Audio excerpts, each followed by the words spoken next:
হ্যাঁ বন্ধুগণ, চিনি দেওয়া হচ্ছে। এই চিনি দেওয়ার পর নারিকেল দেওয়া হবে এবং খাজা তৈরি করা হবে। আজকে স্পেশাল একটি খাবার তৈরি করব, মিষ্টি আলুর কুলি পিঠা। আসলে মিষ্টি আলু দিয়ে কুলি পিঠা হয়, এই ধারণাটা হয়তো অনেকের কাছেই অজানা, কিন্তু আমরা সেই অজানাকেই বাস্তবে রূপান্তর করে দেখাচ্ছি। আমরা আগে খাজা তৈরি করে নিচ্ছি। নারিকেল, চিনি এগুলা একসাথে করে খাজা তৈরি করে নিব। এবং সর্বোপরি যেটা হচ্ছে চালের গুঁড়া, চি- যেটাকে বলে কাই করে নিব, বা কাই থেকে কুলি পিঠার যে কোলাটা সেটা তৈরি করব। এবং সর্বোপরি সেটা দিয়ে মিষ্টি আলুর কুলি পিঠা তৈরি করব।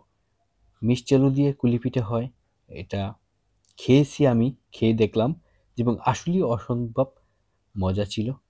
এবং এটাও যে আমরা মিষ্টি আলু এই যে সিদ্ধ করে নিয়েছি, মিষ্টি আলুটা সিদ্ধ করে নিয়েছি, এখন মজাই নিচ্ছি।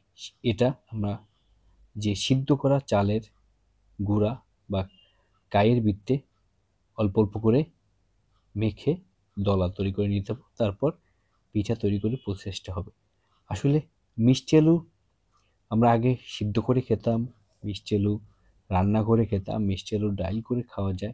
কিন্তু এখন ইউটিউব ফেসবুকের কল্যাণে যখন মিষ্টি আলু দিয়েও যে পুলি পিঠে খাওয়া যায় এবং সেটাও যে খেতে অনেক মজা, এবং তা হয়তো অনলাইনের যুগে আসি, সেটা বাস্তব প্রমাণ আমরা নিজেরাই হয়ে গেলাম। এই যে গায়ের বৃত্তে অল্প অল্প করে মিষ্টি আলু দেওয়া হচ্ছে, এবং মিষ্টি আলু পরিমাণ মতো দিবেন। আপনি যদি এক পাট চাল দেন, সেক্ষেত্রে দু তিনটা বড় মিষ্টি আলু সিদ্ধ করে নরম করে তার ভিত্তি গায়ের ভিত্তি মিক্স করে নেবেন। দেখেন আমরা কিভাবে বারবার মিক্স করতেছিলাম। সর্বোপরি যেটা হয়ে গেছে, আমার ওয়াইফ রুটি বেলে কুলি তৈরি করছে খাজা দিয়ে দিয়ে। এবং কুলি পিঠা এমনিতেই খেতে অনেক মজা,